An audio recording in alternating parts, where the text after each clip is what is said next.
what's up, gang? Avery here, coming to you with a fresh episode of Avery Sports Show. This time on the podcast, I welcome to the show podcast host, entrepreneur, and member of the United Soccer League's Austin Bold, Amobi Okugo, to the podcast. It was a fun chat looking at Amobi's career in MLS, USL, and with the Team USA program, as well as being a black content creator in the soccer world, and looking at other athletes when it comes to handling their financial situations. So sit back, relax, and enjoy. What is up? What is up? What is up? Welcome back to Avery Sports Show. Well, the past few months, I've been talking to people in the sports world, soccer world, to see how they've been adjusting. And how you doing, buddy? Welcome to the podcast today. Thank you for having me. Such a pleasure to be on. No, of course. First things first, I want to ask you, I mentioned the fact that you were playing for the Austin Bold in USL, and you've had stops in your career in MLS with teams like Orlando, Sporting KC, Portland. So I want to ask you, the first things first, what was your first real big soccer influence in America? Who got you into the game, first of all, down in California? That's a great question. I would say my parents. Being first generation Nigerian American, soccer was kind of like the family sport. Even though my parents didn't play, I had a lot of uncles that played. We supported, especially when I was growing up. You had the 94 World Cup, you had the 96 Olympics, where Nigeria was a really strong team. So that's kind of what got me into it. Started off playing for the school team, and then from there kind of developed and gradually went to a higher level, and from there kind of the rest is history. That's awesome. It's fun.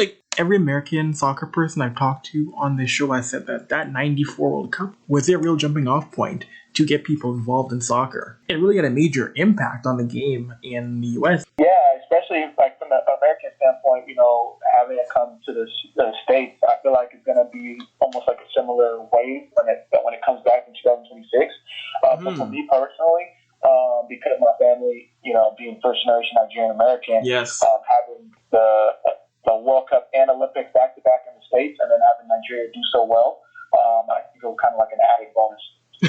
Of course. You mentioned first generation Nigerian. I'm first generation West Indian. So soccer has been, a massive sport in both our families. So I got to ask you, who was the one team you grew up watching the most? Be it maybe, say, in the Premier League, La Liga, MLS. Who's the one team, you were watching, maybe you were influenced by a family, or yourself you discovered you watched as a kid growing up? Oh, that's a great question. So growing up, because soccer wasn't on TV as much, it wasn't until, I kind of hit, my early teens, and then once it started getting on TV, it was Chelsea. It was kind of coincided with the time Mourinho was there. I know people might call me a bandwagon. Chelsea, that was the team I started watching. They had a lot of Africans on their team. Playing the position that I played, Makaleli was someone that I looked up to, even from his Real Madrid days. So that's the team I supported, and since then, that's the team I follow now. That's awesome. You mentioned the African influence. Quite a bit. That's funny. I don't know. Chelsea, you're a great team. You mentioned the African influence, because all my friends who were Chelsea fans, one of the biggest influences they said was Didier Drogba. That was the guy they always said, they had to see what Drogba was doing. And, I'm an Everton man, but even I can appreciate what he did for Chelsea back in the early 2000s. Yeah, it's amazing what he did. And, that's just the spine of the team. Drogba, Lampard, John Terry, Makaleli, Etienne, Cech. Those guys really, changed the culture of Chelsea. And now, you consider Chelsea just a strong team through and through. No, of course. And for yourself, growing up in the American soccer system, what was it like for yourself growing up in the American soccer system? Not just playing internationally, U20, U23, but also growing up and playing in MLS. What was it like seeing how soccer was in MLS in, say, Philadelphia or New York, Orlando? What was it like seeing America in these different markets truly start to embrace soccer more and more domestically? It's been crazy to see, to not only see the growth, but be part of the growth as well. I think, with more exposure on TV, more exposure, more resources being put into the sport, it's only going to continue to grow. So, for me, I had the fortunate opportunity to go to the residency program. And although it's not around right now, that environment of being able to perform at the highest level, travel all over the world, it's just a blessing that you don't really put into perspective until after you've done it. And I'm bullish on the fact that soccer in America is there's so much potential still. There really truly is. I mentioned now you experienced U23 playing for Team USA. What was that like to be able to put on a Team USA kit? Because there's only certain few people who can say they play for their country internationally in soccer. Yeah, I mean, whenever you get an opportunity to play for your national team, it's a blessing. So, like, for me, growing up, having the opportunity to represent the youth national teams all the way from U14 to U23, the Olympic cycle was amazing. Unfortunately, we didn't qualify for the Olympics, something I still lose sleep over. But, whenever you put on that badge, whenever you put on that jersey, it just hits different, you can't really put into words. You have to walk out, you're representing more than just yourself, your family, but not only your nation. And, to have the how can I say, the blessing and opportunity to be one of the best to represent your country, you don't take that lightly.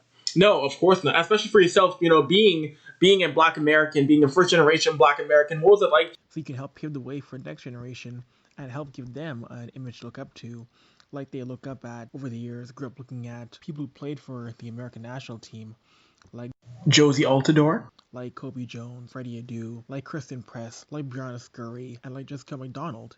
Oh, no, it's good. America's a melting pot. You have people from all over. Our first generation Nigerian American. There's, Black African Americans. There's Latino American, Hispanic Americans. There's European Americans. There's Americans. So to have that melting pot of different people all coming together for a common goal of trying to win and represent the country, it's a blessing. Whenever you have that opportunity, it shows, how big USA is in reality to what we may be used to within our closed circles. And it shows just the potential of being able to have different viewpoints, not only off the field, but on the field, to come together for 90 minutes and try to win. Now, of course, I couldn't agree more. I do want to talk to you about, 2 Cents SC podcast. I love the show. It's a great podcast, by the way, that you and L. Johnson do. It airs on all social media, on podcast platforms, on YouTube. And the discussion you guys have had over the soccer culture have been incredible. It's not just your generic, we're going to talk about this game, this, that, the third. You get into culture. You talked with ownership of the Maryland Bobcats, the first Black-owned soccer team in Maryland. You've talked to players who are Black. You've talked to people who've pushed the culture forward. So what's it been like to not just be, of course, a Black American soccer player, but be a Black soccer content creator? It's what it's all about. It's what it's all about. I'm so happy to, be a part of the 2 Cents FC team because we've been talking about it for a while, but to have a platform where we can, kind of cultivate the stories, talk about the stories, give a platform for people that are doing good things that may not have that opportunity to share their story. It's a true pleasure. And we're just going to continue to do it. We just recently started, but I feel like we have a lot of room to grow. And it's a blessing to have that unique take, being a professional soccer player, current active player, and to connect with all these different people. It's great because not only am I learning, but I'm also having an opportunity to share what I've learned with the masses. With the podcast growing more and your clear passion to be a content creator, do you see when you finally do hang up the boots, you getting even more involved in the media world post-playing career? That's a possibility. I'm keeping my options open, but yeah, media is something that I really like. I really like, being able to cultivate stories, the art of storytelling, marketing, your mission or your purpose or someone else's idea and getting people behind it, creating those communities. So I love media in that aspect, but I also love a number of other things like business development and strategy, stuff like that. So we'll see. I'm not going to close any options, but this is something I enjoy doing and definitely will continue to do as long as I have the opportunity to share my voice and share my platform. And of course, you've also built the Frugal Athlete blog and platform, which has been giving so many athletes financial advice and helping them for the future. What was the impetus to really want to get involved in that and help out your fellow athletes plan for their futures? For me, it's like what we do. It's the reason why we work. It's the reason why we try to support our family. To make money and do these things that support our family, give us less stress in the world. And so as an athlete,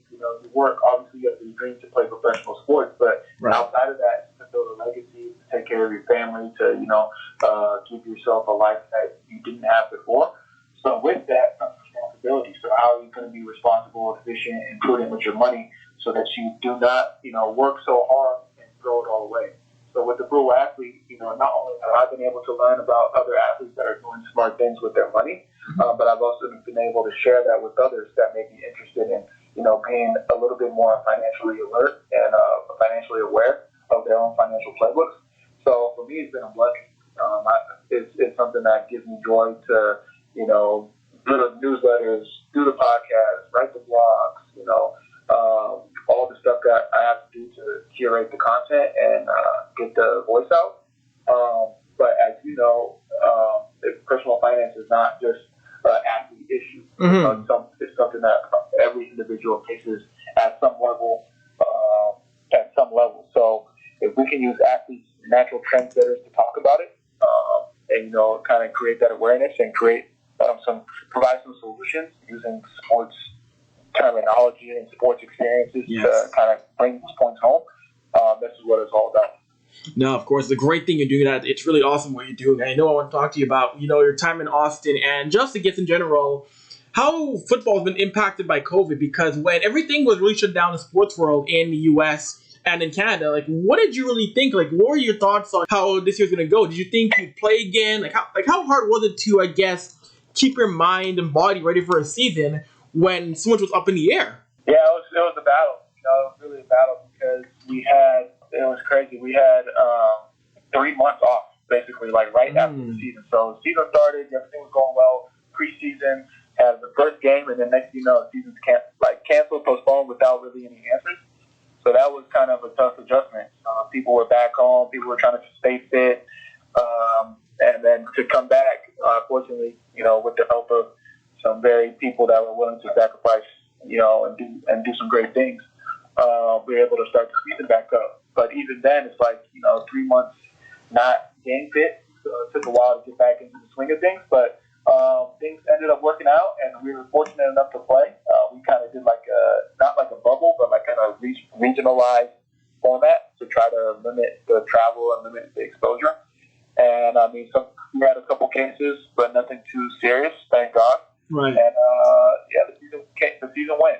Obviously, we didn't go as far as we wanted, but the season was successful in the sense of that we were able to complete it, and we were able to, perform and compete at a high level, despite not making playoffs. Your second year playing for the Austin Bold. This was your second season in Austin, and see Texas as a whole. That is a soccer market. That is a market. We already knew there's a hearty fan base in Houston and Dallas in MLS. And now in Austin, they love the Bold. They're getting an MLS team very soon. How cool has it been to see that market of Austin embrace the USL wholeheartedly? Yeah, I think Austin's primed for growth. I think it's going to be interesting to see how they work within the ecosystem, because you're going to have an MLS team and a USL team. And I think another a USL 2 team is coming as well. So there's a lot of soccer available. Obviously, Texas is still football country, but I think Austin, because you only have UT, I think we're primed to continue to grow soccer in this area. And I'm excited, being here for 2 years, I've seen the potential, and I think it's only going to continue to grow. That is awesome. That's awesome. There'll be a couple more questions for you here. I do want to ask you, you've been being a professional soccer player for 10 years now. I want to ask you, I'm being a defender, what do you feel has grown the most in your game from when you debuted first with Philadelphia to now where you're at now in Austin? Probably just my awareness, understanding how the flow of the game works, understanding what's going to happen, understanding where to be in the sense of positioning, seeing the play kind of ahead. So they say as your body kind of decreases in terms of being able to keep up with the speed of the play, your mind increases. So I feel like I'm still fairly in shape in the sense of I can perform physically at a high level, but my mind is just 10 times what it is when I was a rookie, just running around, just excited to be on the field. So I'm able to conserve energy. I'm able to control the game better, simply just because I've played over almost 200 games now. So you kind of have like just a knowledge of how things go. No, of course. I know, guys. Sometimes people want to put defenders in a box as people who aren't that threat to score a goal. So, I want to ask for yourself what it was like to score a goal professionally, because people always say defenders can't score, but I know you scored 5 times in Philly and you scored twice at Austin. Yeah, sometimes even defenders get lucky. So it was a blessing, to have those opportunities to score some goals. I think for me, being able to get in the box, whether it's late runs or on set pieces, that's your chance to shine. So I try to take advantage of it. I try to take advantage of it when I get the opportunity and, put the ball in the net. That's awesome. And my last question for you, Moby, I want to ask you, can you name me your 5 favorite away pitches to play in? And that could be in MLS, USL, or even internationally. Your 5 favorite pitches to play in away from home. 5 favorite pitches? Yeah. Okay. This is good. Here we go. I would say Timber Stadium. Okay. Jetland, Jetland Stadium. What's another one I like? It's a tough question. Well, I don't even know the name of it now. Philadelphia Stadium. Okay. Sporting KC Stadium. Nice. What else? There's TFC, their stadium. Oh, BMO feels great. Yeah, BMO Field. And then last one, that's a tough. I would probably say StubHub. Yeah, StubHub. StubHub, nice. Good answer. The answer will be like that. You know what? Dude, thank you for doing the podcast. I appreciate it. If the borders are open next year, I'll definitely come down to an Austin Bowl game and come see you play, man. No, most definitely. Make sure you let me know. We can definitely get something set up. Moby, thank you so much for taking some time out of your day to do the podcast with me. All right. I really appreciate you having me. Awesome.